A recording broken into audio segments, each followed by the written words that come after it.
Hello everybody and welcome to a very windy Shropshire for another instalment in my JDM journey of discovery. Now, if you've been keeping up at the back, you will have seen very recently the first generation Nissan Stagea, or as some of us like to call it, the JDM Volvo. Now, the version that I featured will be possibly one of the least desirable versions, being an early Tiptronic non-turbo car. And today I'm here to film what you might see as the other version that nobody's really that interested in, because this is the later car. Ta-da! And rather than that famous and much desired RB engine being under here, you instead have the lovely 350Z's V6. Now, there are an awful lot of things to like about this car, and as a big estate car fan as I am, they start not at the front, but at the back, because you have a capacious boot, which is also a useful size and has a pretty big opening, which seems to me a lot more usable than the first generation car, and this is why it's styled as it is. Now, this is also filled with all sorts of hidden storage bits. You've got a toolkit under here, you can see, with your jack and everything, and any estate car should be able to do that. Seats will fold completely flat, which means that you can sleep in it, and really, to me, that is the making or breaking of an estate car. You gotta be able to kip in it, otherwise what's the point? Now, interior wise, and it should be noted, this car is a 54 plate, so manufactured sometime in 2004 and imported by its current owner Gareth about 3 years ago. And to his credit, he has very much used this car. There you go, Stagea on the sill. Now, this is a 350Z driver's seat, but the passenger seat couldn't be made to fit. Now, in here, it's all fairly standard 10-year-old Japanese car. Also smells exactly like 10-year-old Japanese car. And I know every time I do one of these reviews, I mention the smell of these cars, and if you've been in one, you'll know exactly what I'm talking about. So dials are currently off at the minute, not very exciting, fairly standard stereo here, and you'll notice also the auto gearbox. Now, this car is one of the high-end versions, which means that it's equipped with the Atessa all-wheel drive system, and this is a close relation of the system used in the R35 GTR. The major difference being that this car has electrically activated gubbins rather than mechanical stuff as in the GTR, and the car's default torque split apparently is 100% rear, which is nice. And unfortunately, you couldn't get this version of the car with a manual box. It was auto only, I'm afraid, so it is what it is. Now, this car came over from Japan with less than 30,000 Ks on the clock, and it's now got about 90,000, so it's not been just left to sit and look pretty in the driveway. This is Gareth's only car, and fair play to him. He is a manufacturer of very nice speakers, and I'll put a link to his business in the description below. And of course, if you're going to lump speakers around, you need a big bit of storage in the back. But let's have a look up front, and if you're a 350 fan, I think you're going to recognise what's hiding there. So, to get in the front, standard thing, you click that, and there is your engine bay. Now, there was a cover on top of this, but it has been removed. It's very warm in here, despite the fact that we haven't driven it very far. And you can see the airbox here, which has been left completely standard. Now, the car does have a few modifications that are done to it, but they are subtle and hopefully will improve it. Now, the exhaust is not standard, it's a custom job, including the all-important Y pipe, so this car is probably putting out a little bit more than its factory 276 or whatever it was. No one can really seem to agree as to how accurate the factory figure is. It also has the S-Tune suspension on it. It's got these dead sexy OZ wheels, which I think make it look rather good. It's an imposing little thing. Not so sure about these headlights though. I'm not sure I'm in love with them, but it's a real slab of car. It's a nice thing, and it does look, let's be honest, very Scandinavian. I would be utterly shocked if the guys that built this didn't have a V70 sitting in their office helping them work on it. Now, things that are going to be upgraded on this car at some point: brakes need to be changed, because now this car's gone from 17s to 19s. They do look a little bit apologetic. Now, the good thing about these cars is that they share an enormous amount of parts with their 350Z and indeed Infiniti G35 cousins, which means that you benefit massively from the huge tuning scene. And if you're watching this from the USA, you guys seem to have much more of a thing for the 350Z than we do. 350Z is very much an unloved child here, but I know in the States people go absolutely bananas for it, and I can see totally why. I've driven them, I love them myself, and they're a great car. And that's the nice thing about this, is that you can have basically a bit of everything, because you can have your kind of performance car, your nice sound, but also if you've got your all-wheel drive, it's your big load space.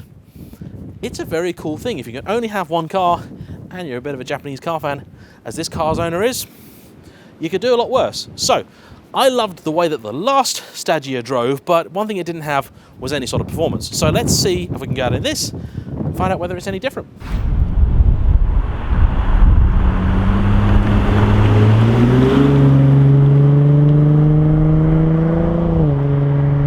The cool thing with these cars is that they're actually not very expensive to buy whatsoever.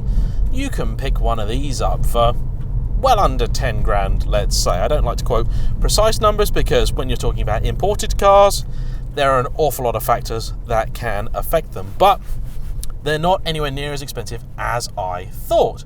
And they are pretty cool. In fact, this car's owner already got harangued twice on the way to come and see me by people that were very interested in the car.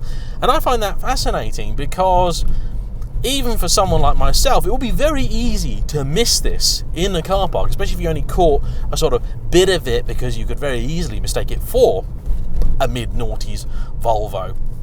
Now, I have decided it would seem to take this car down the worst road that I possibly could.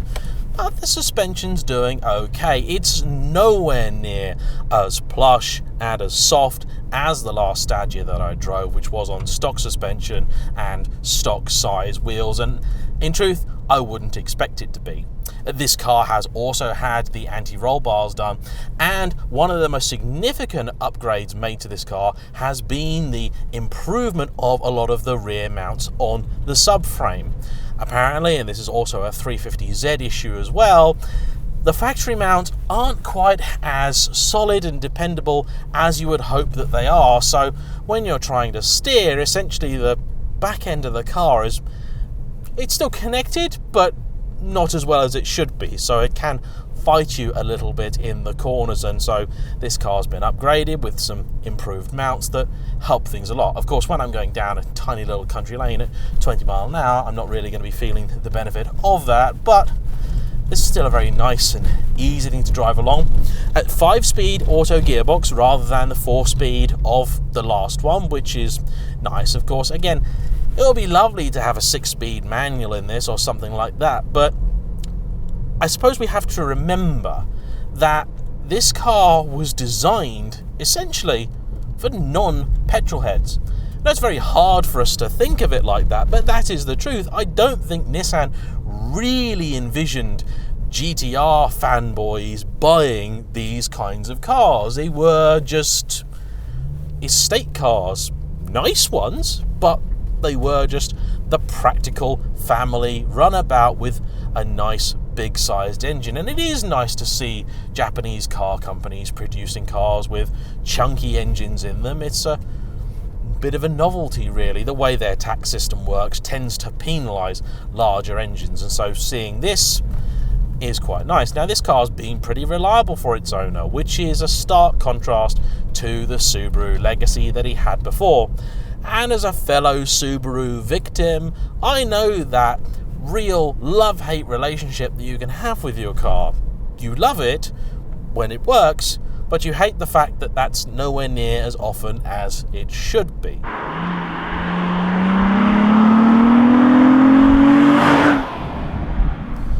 Now, you can change gears yourself. There are no paddles on this car, but they can be retrofitted, and you can also do it by moving the stalk over here, and there we go. It responds okay, and the car moves fairly well. And the tyres on this are pretty big, 245s at the front, 275s at the back, which even this car's owner, I think, would happily describe as somewhat unnecessary.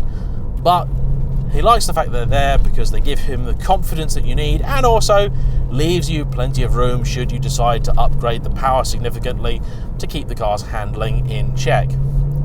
Now, with that naturally aspirated engine, you get just a beautiful response, and it is a somewhat effortless power plant. It does feel in many ways quite similar to the last Stagea that I drove. It's just got a bit more go. Actually, it's got quite a bit more go, if I'm being honest. I'm only poodling around right now, I know that, I'm sorry. When we do these reviews, occasionally we have to make something of an educated guess with the roads that we're going to be driving on, and sometimes the guesses don't work out too well. It steers pretty well too. There's a moment of hesitation in the steering before it turns. You actually see that, look at that. And then it goes. That's quite unusual. Well, it pulls cleanly nicely and does make a really sweet sound. You can hear it, but it's not at all intrusive. There's no drone whatsoever in these, which is a very easy thing to make happen when you're building custom exhausts. The speedo still reads in kmh, or at least I hope it does, otherwise I'm in deep shit. I do love the alloys. If I haven't said that enough times already, I cannot stress enough how much I really love the alloys on it. I want some of those on one of my cars. Which car? I don't know. Actually, I do know. I fancy a pair of white ones in 17-inch for the Stagea. That's what I'm going to have, I think. There we go, just shove it over into drive, you cruise, you relax, and you go through town. It's nice. You could have the kids in the boot, or in Gareth's case, you could have a whole family of loudspeakers. It does what it says on the tin. It's a very enjoyable car. And the nice thing is as well that because you do have that strong connection to the 350Z, the G35, all those cars, that you can use this as a platform for building something really bonkers, if you want. Or you can keep it like this. You can keep it sensible and serene and just have something that's just a little bit different for a daily driver. And it's nice to find something like this where you aren't really paying a premium because it's a JDM car. Okay, 5 to 6 grand, let's just say as an example, might be on the strong side for a 15-year-old BMW or a Mercedes, but I would say, other than the maybe, okay, slightly lower rent interior, you can compare this with a 15-year-old BMW or Mercedes. The only difference being that there aren't going to be 30 of them in Tesco's car park already. I'm not sure I'd ever own one, for the simple fact that when I need a big practical car, I tend to also want some fuel economy with them, and that is the one thing you are very unlikely to get with a 3.5 litre V6. But you're also unlikely to get that noise and that smile out of my diesel. So there you go. The M35 Nissan Stagea. It's a big, nice estate car from Nissan that's a bit like a 350Z underneath. It's proper cool. Thanks for watching, everyone. Please comment below if you haven't already. Do hit the subscribe button because it does make a big difference to me and the channel. And of course, do not forget to hit that like button as well, because that does help the videos do really well. And of course, if I make my millions, that means you'll get to see a lot more cool cars from me as well. So, ta-ta for now.